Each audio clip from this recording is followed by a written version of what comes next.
And good afternoon. My name is Sabrina Lamb, and I'm the founder and the executive director of the World of Money, a New York City based nonprofit dedicated to providing immersive financial education for children ages 7 to 18 and powered by the YWCA of Metropolitan Chicago. Happy Black History Month. But when we talk about Black history, often, which is really American history, we often ignore the financial efforts and the heroism and the courageousness of African Americans, that how they participated and aligned with this powerful currency called money. Well, today we have a very special guest for Money Talks at World of Money. And we are welcoming to the World of Money Money Talk stage Timothy Todd. He's the executive writer with the Federal Reserve Bank of Kansas City. His seventh book, because Tim has been at this for a long time, his seventh book was entitled Let Us Put Our Money Together, the Founding of America's First Black Banks.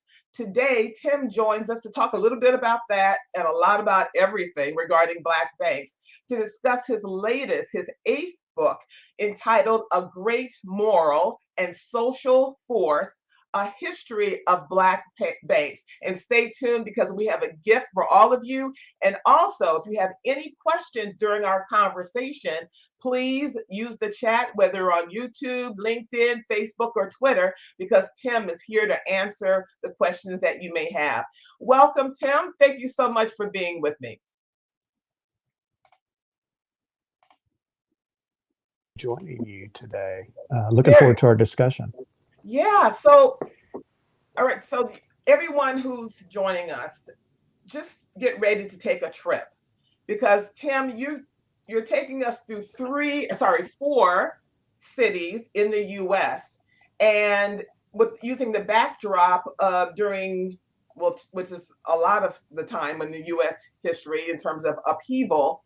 You use the US history as a backdrop for African American banks and the launching of them, what their experiences were. And you talk about and you share, you research the discrimination, the segregation, the poll tax, the denial of voting rights, early gentrification. Could you share with us why you focused on Richmond, Virginia? And we're all going to these cities over the next hour. Richmond, Virginia, Boley, Oklahoma, Detroit, Michigan, Chicago, Illinois, and Memphis, Tennessee. Why did those locations resonate with you for this book? So there's definitely other cities we could have looked at. Philadelphia, Washington, D.C., New York, all come to mind.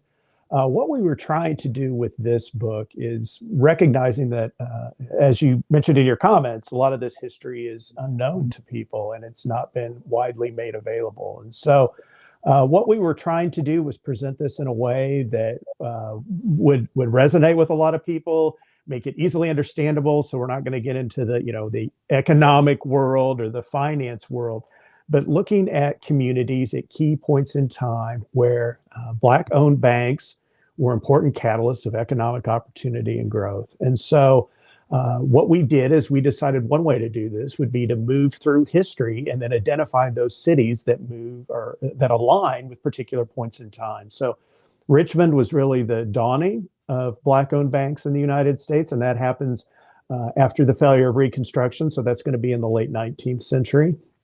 And then from there, we move forward in time. So in the next time period, we focus on Oklahoma, and we can certainly talk about a town called Boley, Oklahoma, that was a significant town. A lot of people are probably unaware of. That happened around the turn of the century. And then after that, you had the increasing industrialization in the upper Midwest. So you had a large migration out of the South to Chicago, where they sought employment and jobs were more readily available. And then from there, really the next stage is the real sort of dawning of the civil rights era. And that happened in Memphis. And banks were hugely involved there. And then you sort of see the civil rights era continuing, sort of late stage civil rights era, later stage. I saw something the other day, someone said, we're still in the civil rights era. It's always the civil rights era. And I think that's a good way to look at it. But then we look at Detroit and kind of what happened there in the 1960s and later. So let's dig in. But first, I thought it was really interesting in the book you shared that rather than having a profit motive for bank African American bank founders, it was really their motive of having public service. What do you mean by that? So yeah, so one of the things that is interesting, and one of the things that I found when I looked at the very earliest banks, and then you see this continue through history, is you know people. So when you think of a bank, it's obviously a business, and it's there like any business to turn a profit. But what was interesting to me is that time and again, the people who founded the banks weren't sitting around saying, "Hey, here's a business opportunity." The way you might look at your neighborhood and think, "Hey, we need a grocery store. I'm going to go open a grocery store because I can make some money here," right? So it wasn't that thought process. It was more of we can help the whole community. We can create some opportunity in the community. We can help people save their money. We can lend money so people can buy businesses and do all those things. And that motivated them time and again, whether you're talking about Richmond in the late 1800s, or if you're looking all the way to what was happening in Detroit, even in the 1980s. So Tim, but why are black banks necessary? Why are they important? Why are they needed? Right. Because So I feel, and I just want to say, just to use as a backdrop, I don't think that people are really some are getting why they are necessary. So could you talk about why they are from an economic standpoint and how they shape and impact Black communities? right. So early on, in these earliest banks that we talk about, you had a segregated economy, and that went on for decades in the United States. And so in some of the cities we talk about, for example, on the south side of Chicago, you had an economy that basically, operated as an entity sort of its own there on the south side. That's obviously not the case today. Thankfully, everyone does business with all kinds of banks and all kinds of businesses.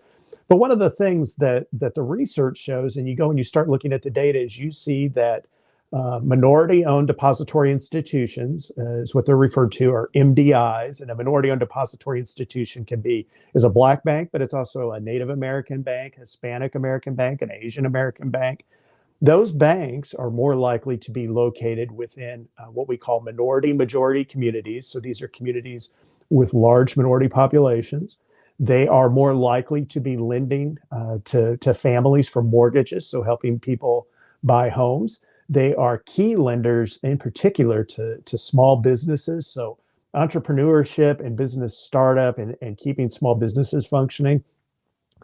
These banks are hugely important in that area as well. Obviously people can save their money with any bank, but these are the banks that are connected to the communities. And what's concerning, just to kind of continue the discussion a little bit, is that the number of Black banks in the United States has been declining slowly for the past 20 years. And the data shows that when a bank closes in a minority community, it is unlikely that another bank is going to go open a branch in that community. So that makes it all the more important and concerning. So as I've said to everyone, Tim's latest book uses as United States history, civil rights, human rights history as a backdrop. So what made it? I don't want to use the word easier, Tim, but they were able. Founders in the early as the 1800s, late 1700s, were able to launch banks. And why is it so difficult now? So one of the things, and it's almost kind of a joke in the section where we talk about Chicago, someone points out, at that time you could open a bank by literally painting the word bank on your window, and you were in business as a bank. And Jesse Vega, right, yeah, I wrote that, yeah. right, and he did open a bank that way. he did open a bank, a successful bank that was stable and did a lot of good for the community. Unfortunately, not all banks, and I'm not speaking about Black banks here, all banks weren't as well run. And so you had a lot of bank failures and a lot of problems. People lost their money in banks. We went through the Great Depression. And so after that, there was a recognition that there needed to be more regulation and more of a safety net behind financial institutions so people weren't going to be wiped out. And so that made it a little more difficult to create a bank, right? As far as the amount of capital that you need for that bank got much larger. The bank needed to be able to withstand a financial crisis. So you begin to see these regulations form. It made it a little more difficult to start a bank. Certainly individuals did that and continued to do that, but it got a little more difficult than it was in the early days. And the difficulty part, some were, that difficulty, some was intentional and not really about regulation, but about discrimination, correct? Well, right. So definitely, discrimination is a part of the story. And then when you think about creating a bank, remember that a bank lends money, and it is a catalyst for economic opportunity in a community. But a bank, needs a strong community for the bank to be able to thrive also. So if the community is suffering, it's very hard for the bank to have those deposits that it uses to loan out to grow.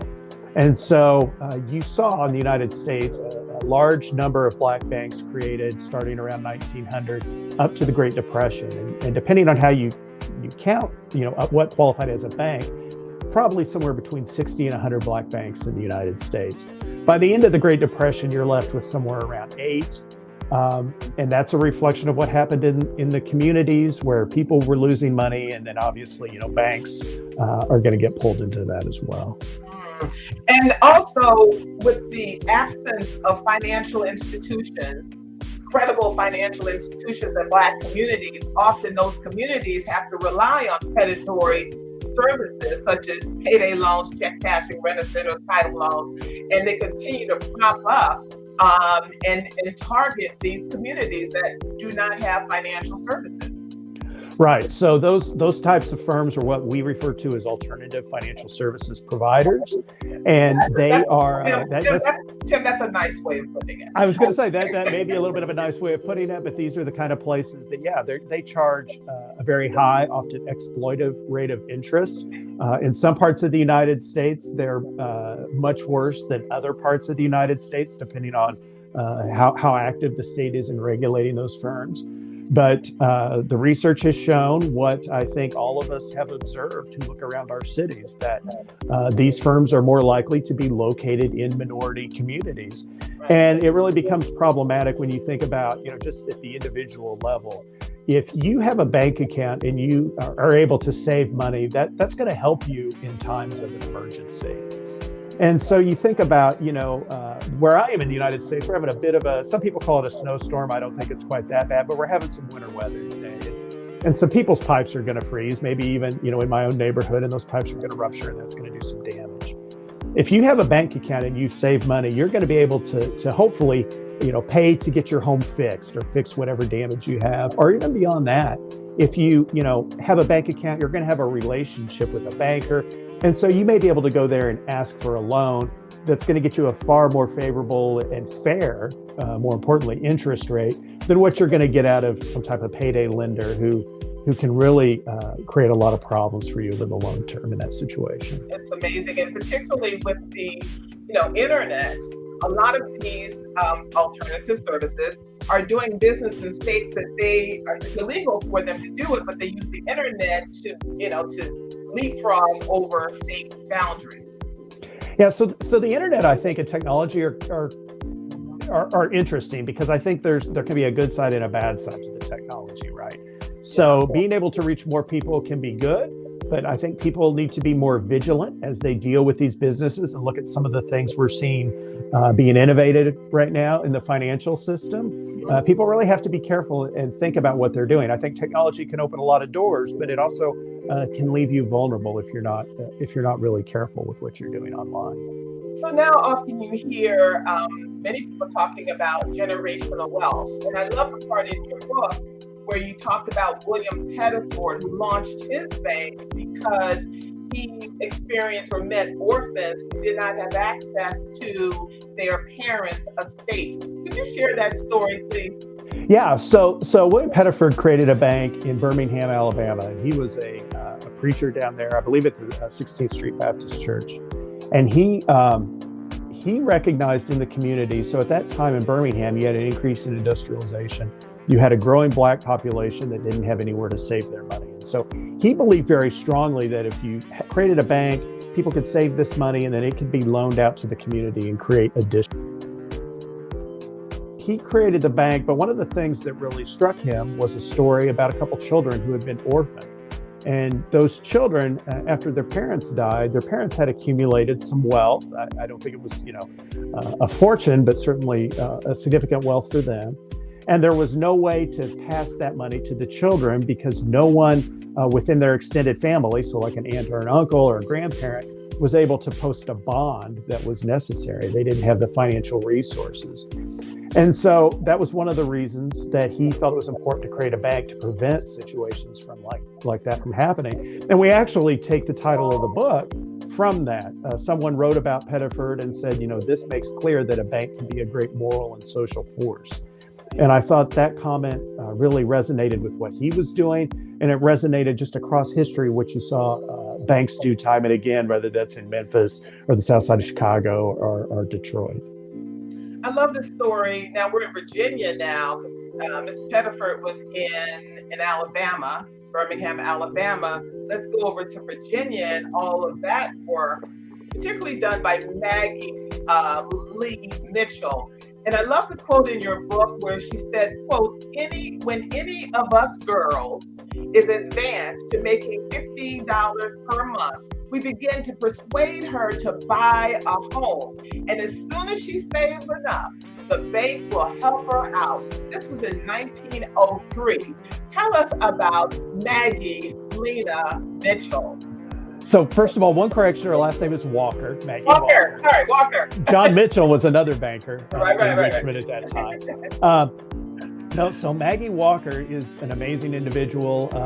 Some people may have heard the name. They may not know why. She was, I think without question, the most prominent female banker in the United States for a good chunk of American history.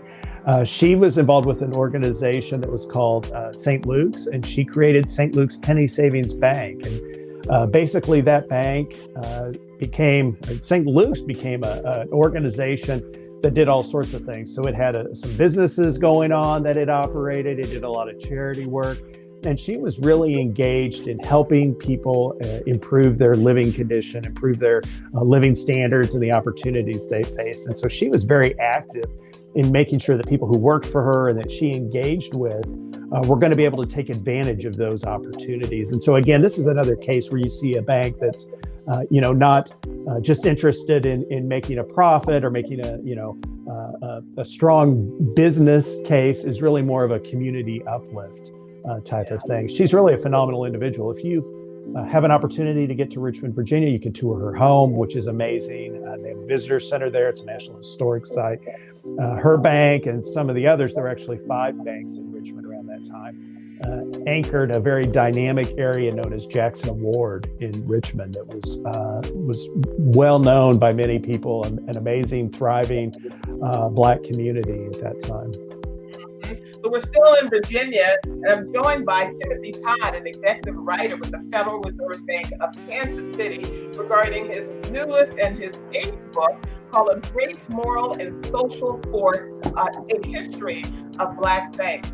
Staying in Virginia, often when we talk about economic boycott, it's always the Montgomery boycott, 365 days, where many African Americans walked to boycott and not want to economically support that local mass transportation system. But that happened actually earlier, decades and decades earlier in Richmond, and 4 Black banks financed an alternative transportation system because they were boycotting the Virginia Passenger and Power Company.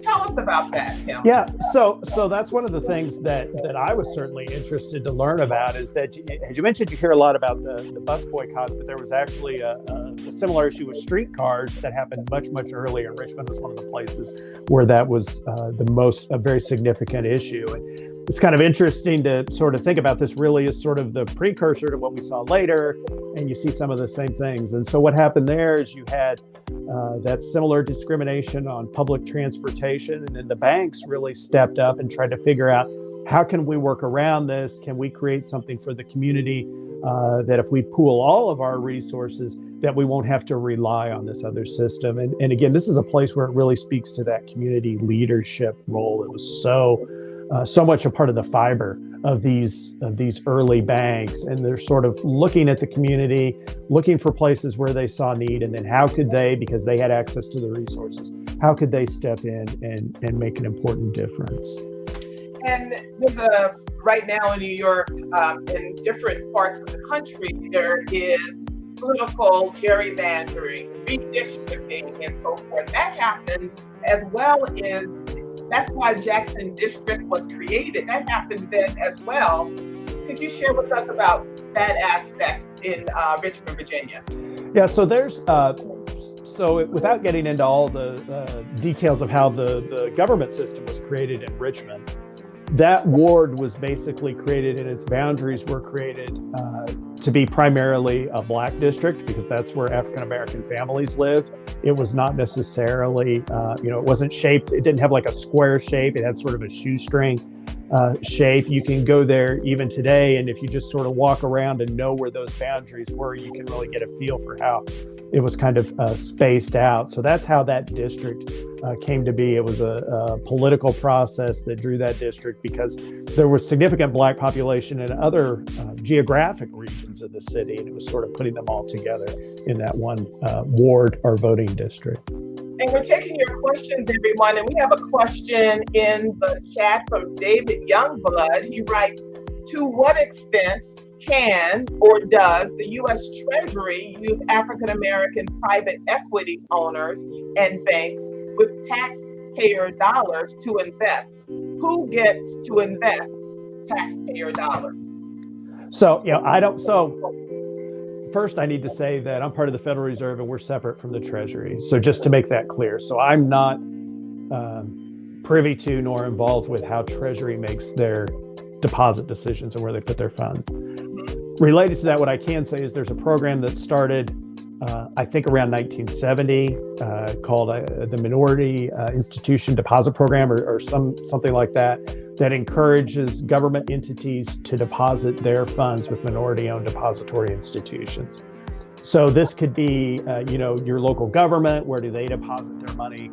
In some cases, this, in the past at least, has been, the local post office. Where do they deposit their money? So there are initiatives in that area. I'm not involved nor up to speed on kind of where those things stand today. Got it. Could you point David to any additional resources where he could source that out? Yeah, I would go online and look at the Treasury's website and look for their minority program. I am sure that they are pretty active in that area, and I would think that information about those programs and those deposits would be available there. And David, I would also check with the congressperson, the chair of the Financial Services Committee with the U.S. Congress. I'm sure they have their information, or that the staff members can provide you with that research. Yona, she writes, this information needs to be shared with our communities. Absolutely, Yona. So let's go to Oklahoma, Tim. Yeah. So let's go to Bola, Oklahoma. So yeah. So go ahead. No. So one of the things that this is another part of American history that I think I'm learning a lot of people aren't aware of. I grew up in rural Kansas, and so I was a little bit familiar with this history because we had the same thing in Kansas also. But after the Civil War and formerly enslaved individuals are emancipated, they basically have a few options available to them, right? So some go to the northern U.S. to seek economic opportunity. Some are going to stay in the South and work on the farm. Some are going to stay in the South and go to cities, places like Atlanta or New Orleans. But there was sort of another alternative that some people pursued, and that was to move to the U.S. Plains. And you see there where they established communities in Boley, Oklahoma. This is Pecan Street in Boley, Oklahoma. They created small towns across the American Plains, and the idea was that these were Black communities. So the idea was they were completely, everything about them, from the government structure to all the businesses, were owned and operated. All the residents were Black Americans. And so Oklahoma, partly because of its proximity to the South, but also because it was a territory and not a state, so it had some different issues with land ownership. Oklahoma was actually home to 50 all Black communities that were created during this time. I grew up in Kansas. Kansas was had some also. Most famously in Kansas was Nicodemus, Kansas, which some people may have heard of.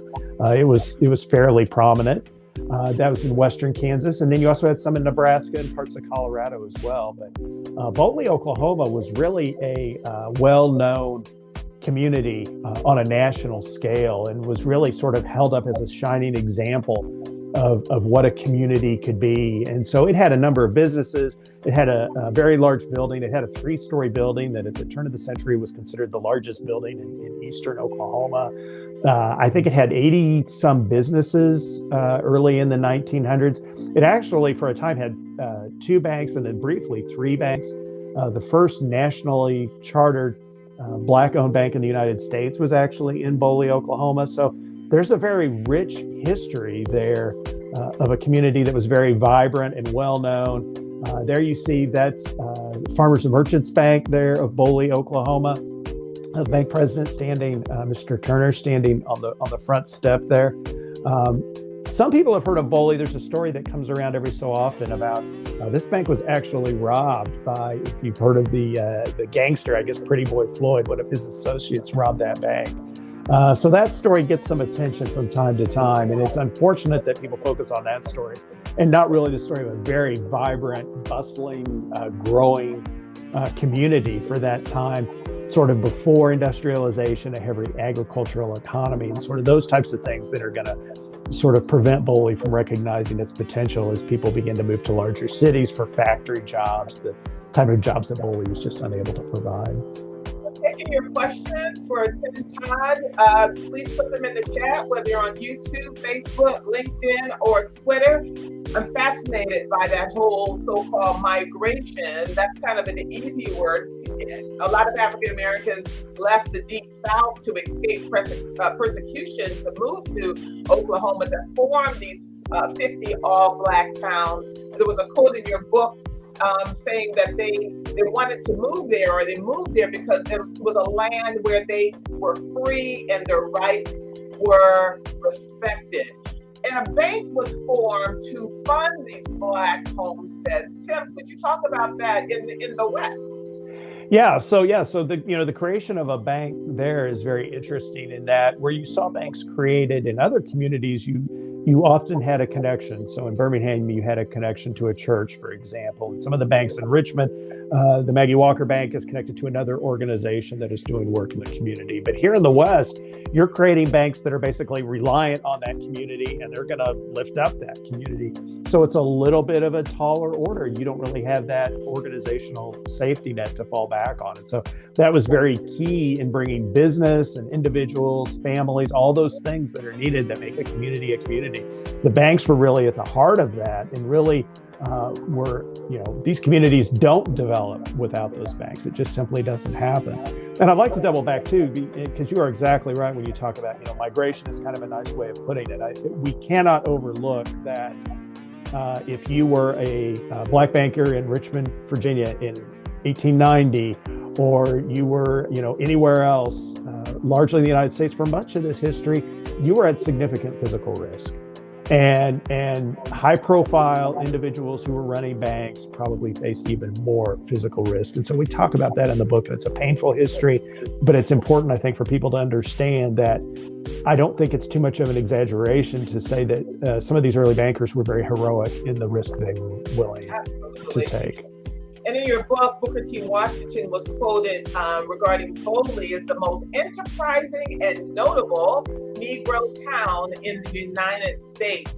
Let's pivot to this history that I'm going to have to do more research on myself. The relationship between formerly enslaved Black people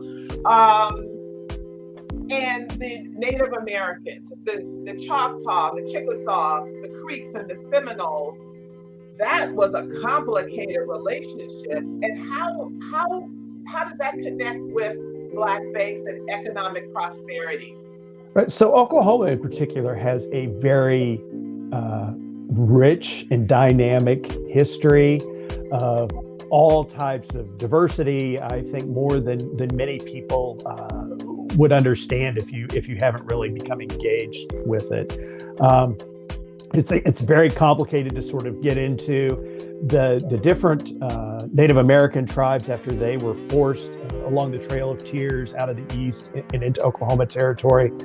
Some of them, they were Southern tribes, and some practiced slavery, although slavery has a wide range of definitions, and you know, I don't want that to be misconstrued, but it was handled a very different way depending on how the tribe was structured. From what we think of as more traditional to maybe more, I don't even know how to really describe the differences. And so that allowed for access to some of the land because you had that Native American culture and that Native American bloodline for some individuals and families. There is a book written by a professor from UMass. Her name is Barbara Krauthamer, and it is one of the sources we used for the book. And she actually worked with us on this book. So I would go out and look for Barbara Krauthamer's book. I can't remember the title. I actually have it at my office and I'm at home today. But her book is a very good resource in explaining how the relationships in that intersection of Native American culture and Black culture came together in the United States. She's a real expert on that issue. Right. Well, in your book, you mentioned that the Choctaw and the Chickasaw kind of aligned themselves with the mindsets of the Confederacy, and the Creeks and the Seminoles were kind of liberal. But how did you weave that in terms of Black banks?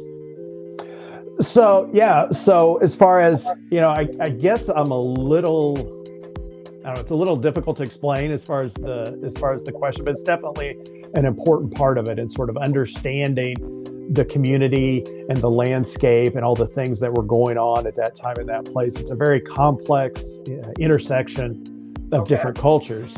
Yeah. And it's hard to, I feel like I'm going to open a huge discussion that may derail us here a little bit, just because, and we have to spend some time in the book, a significant amount of time actually explaining it. Because people sort of need that background to really understand how the community formed and how it evolved. It's a fascinating information. Absolutely. We have a couple of questions in the chat, because now we want to go over to Greenwood. So Yona asked, what are your thoughts on the Black-owned online banks? Do they support the community? And then have questions from Corey Willis. Yeah, so talking about the online banks, I think we are still figuring that out a little bit. I think the potential is there. You know, I am sort of at heart a believer that it's very important to have a physical presence in a community if you're really going to understand the needs of that community. And there's sort of that sort of extra effect, right? So an online bank, you know, you can open a bank account pretty much anywhere in the United States if you go online, right? And you want to do that. But a bank in a community, I think, is going to understand more the needs of the community. So that's going to get back to how do you borrow money? Where's that money come from? And what are those loans being used for? And sort of understanding that. If you have a local entity there, it's going to know, for example, that, hey, you know, we don't have a good restaurant in this neighborhood and someone wants to open a restaurant, they're going to know that. Whereas on an online presence, if the bank is located somewhere else, they're maybe not going to have that same understanding. So they may be looking at more sort of standardized lending metrics and just say, well, here's the numbers, and they're not really going to be able to weigh that community need, or maybe even the characteristics of the individual who wants to borrow money as far as, you know, their experiences in the community. Thank you. And Carrie Willis, he writes, the M&F was located in the thriving business and residential district in the Hayti district of Durham, anchored by what became known as Black on Wall Street. What are your thoughts about that? Yeah, so there's definitely... Also, one more thing, it's a two-part. Let's not forget, he writes, about the M&F Bank, formerly Mechanics and Farmers Bank, that was founded in 1907. Currently, it is the second largest minority-owned bank in the United States. Right. So we didn't, obviously the banks that we talk about are not, thankfully, the only communities that had black banks through history. And so basically what we were trying to decide is to look at, sort of how can we move through history in a way that sort of keeps this on a narrative that's going to appeal to a large audience, right? We didn't want to write something that was heavily academic or would get tied up in the economics. We want to bring people in to learn this story who maybe aren't as familiar with banking and sort of bring them into the fold of understanding. Got it. So let's go mosey over to Tulsa and Sure. Greenwood. You're the first researcher, this book, that pointed out a glaring omission when we talk about the story of Greenwood. Talk about the banks and how many people unfortunately lost their lives, how they're still not really being honored economically, the descendants. There was no black bank there. Right. So this was something Wait a minute, Tim. That's a big deal. That is a big deal. And that surprised me. And we spent significant time making sure we were right about that before we wrote that, including, this was during COVID when we were doing this research, but we actually reached out and had people who were involved in historical work there, different organizations in Tulsa, and they actually went back through city business directories and business logs, cross-checking addresses and neighborhoods just to see, is there something we're missing here? And so that often catches people off guard, certainly did me. So to understand that, banks in the United States, no matter where we are talking about them, historically, most banks have been created in places where people don't have access to money. And so that means that the banks are created, or access to credit. They aren't able to borrow money. And so usually they have very little money. So they begin to pool that money together and then lend it out to the community. And so this goes all the way back to colonial New England. This has happened time and again in U.S. history. The Greenwood community in Tulsa was created in a very different fashion. And there's a couple things that make it very different than a lot of communities in the United States. There was significant wealth and good paying oil field jobs for everyone at the time Greenwood was shaping up. So that's at the time it was developing and it was population was growing. A lot of people were employed. Tulsa also for a time was much more welcoming to the idea of integration than some other communities were. And so there were Black individuals and families who had accounts with established white banks in the city. That was not, I don't know that it was the norm, but it wasn't completely unusual or as unusual it was in other cities. So that's also part of it. And then you have a couple developers come in who really develop the Greenwood community, and they have a lot of wealth. And so what you have developing Greenwood are a number of private lenders. And so not just among the founders, but then others come in, you have this money available. So it's a little different model in creating a financial system than what you're going to see almost anywhere else in the United States at that point in history. So the availability of money leads to a different economic model. That community grows, becomes incredibly vibrant and dynamic, and then it meets a horrible, tragic end. And one of the things that really stuck with me is that as the press reported this nationally, and they said people wanted to send donations, and where would they send donations? They actually sent them to Little Boley, Oklahoma, which was like an hour or so drive away, because that was the nearest bank that could handle this task. So definitely an interesting part of U.S. history, and certainly do not want to take anything away from Greenwood and what a phenomenal community that was. Absolutely, but it's a huge part of the story, and I'm so glad that you included it. Let's go up to Chicago, Illinois, with a story of Jesse Binga. And please, if you have any questions or comments, please put them in the chat, no matter where you are. Jesse Binga. Yeah. So Jesse's an amazing individual. So he is really, that sort of self-made man. He shows up in Chicago around the time of the World's Fair and basically sets up a little stand there and starts going into business. His family was from Detroit, where they had been involved in real estate. And so he learns a lot about not just the real estate business, but how do you take care of real estate? How do you, repair the plumbing when something goes wrong, or keep the electrical working, or what have you. And so he becomes involved in eventually involved in Chicago real estate, and he's very successful in part because he's able to do all that repair work himself. Helps some other people who have real estate by doing repair work for them and doing some building management type functions. Eventually, he accumulates a pretty good amount of money out of his business, and it's going to lead him into banking again in the early 1900s. And then he's really becomes a banker. Basically just describes part of what he was doing there. So you have significant racial violence there, and he is really at the center of making sure, like, even things, he works to even make sure groceries are being delivered to the neighborhood at a time when people weren't traveling into the neighborhood or were afraid to, because you had a lot of violence erupting. He does a lot of things where he even goes and there are families attempting to move or buying homes in what had previously been all white neighborhoods, and they run into racial violence, and he goes and comes right down to the house scene where this is going on, and he helps the families. So he really goes sort of above and beyond what you think of as a banker, just to really lead a community through some really difficult experiences. It plays a very important role there. Could you share a little bit about the Hunter Banking Company? Yeah, so there were three banks in Chicago around the time that there was violence there in I believe 1919. And so a couple of those banks actually end up going out of business. They had been formed in 1917 and 1918. And they, at the time that you have this violence erupting, a number of people who lived on the south side of Chicago may have been unbanked, or they had accounts with banks in other parts of the city. So Chicago at that time has some of the biggest banks in the world in the loop.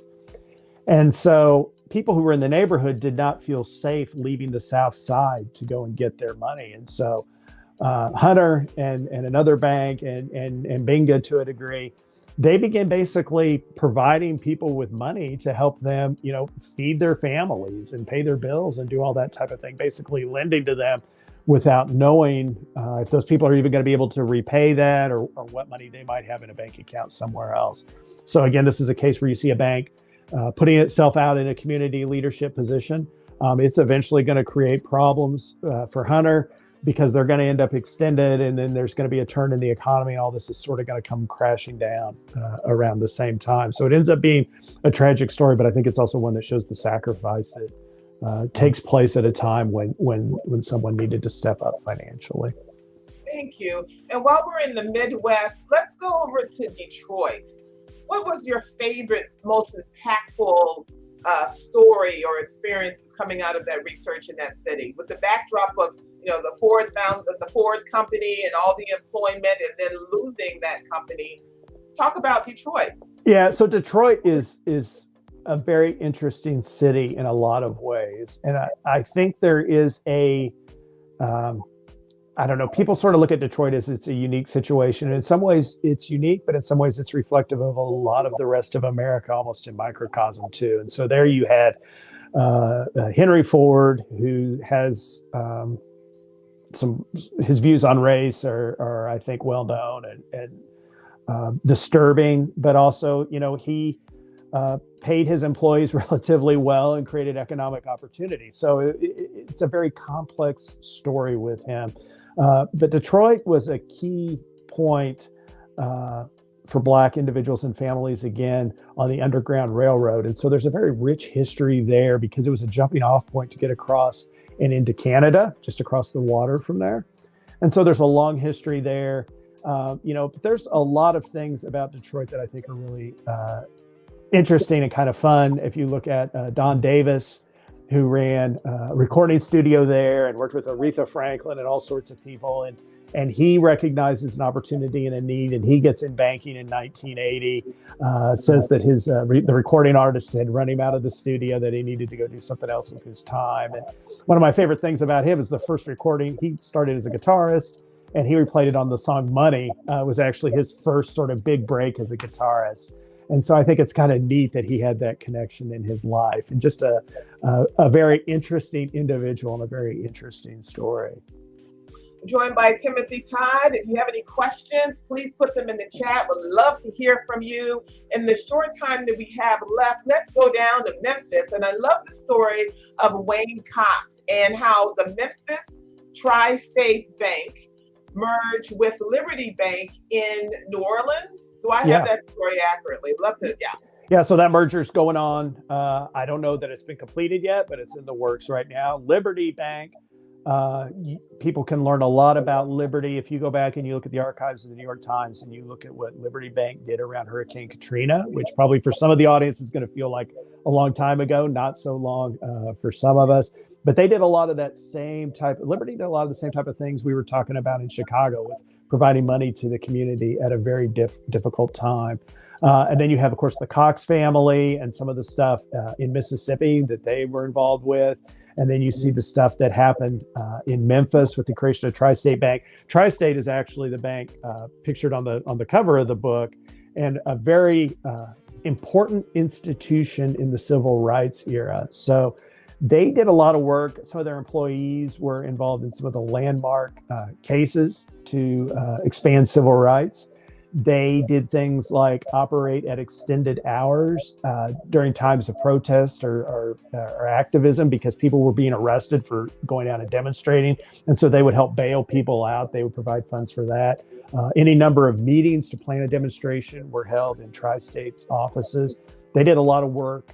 Also, there was an economic freeze that some businesses tried in that region in Mississippi to prevent Black businesses and families from being able to borrow money, or in some cases try to foreclose loans on them. And Tri-State was engaged in trying to provide credit to those families at a time of emergency. So again, it just keeps repeating that same sort of thing of, this important community leadership at difficult times on major issues. And I think one of the things people who read this book will be surprised by, even as much as we've talked about it, is how many events and things about from other aspects of U.S. history these banks touch on.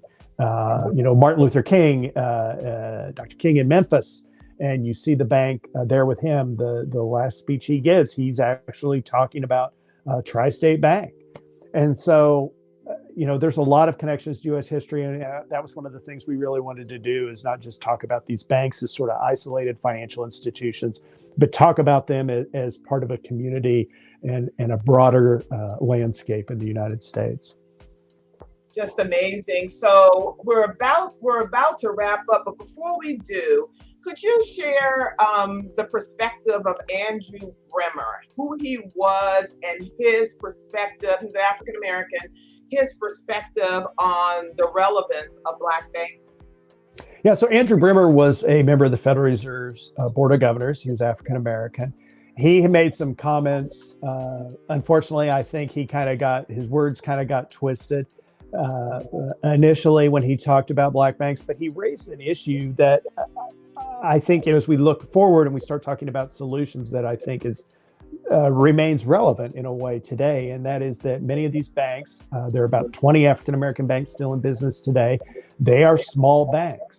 And so they can make a big difference in their community, obviously, and we've talked about that.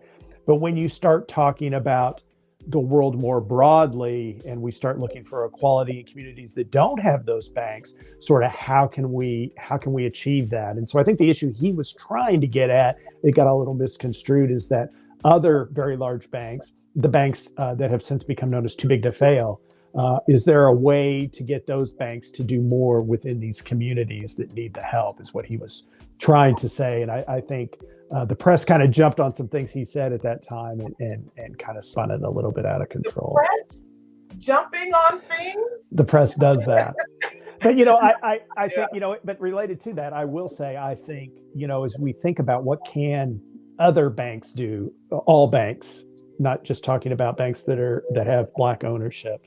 And I think there is a real need for all of us, and I'm including the Federal Reserve, everybody in banking and financial services. How do we bring more Black workers into the financial services system for employment? How do we get more people employed in jobs in banking and financial services? And then how do we, how are we able to expand better into those communities? I think that's something that one of the issues that people really need to pay attention to. And then also bringing into the banking industry. I think, when when you think of a banker, what kind of image comes to mind? I sort of joke that it's like the guy from the Monopoly board, right? Like you see the guy with like a top hat and a monocle or whatever. But we really need to think about people who are motivated out of a spirit of community service. And how can we bring those people, regardless of race, into banking and then teach them that stuff about loans and regulations and financing? I believe all that can be learned. I think you got to look at someone's heart, what motivates them, what drives them, what gets them excited in the morning. How do you bring those people who are motivated by helping the community into banking? I think it could have a big impact.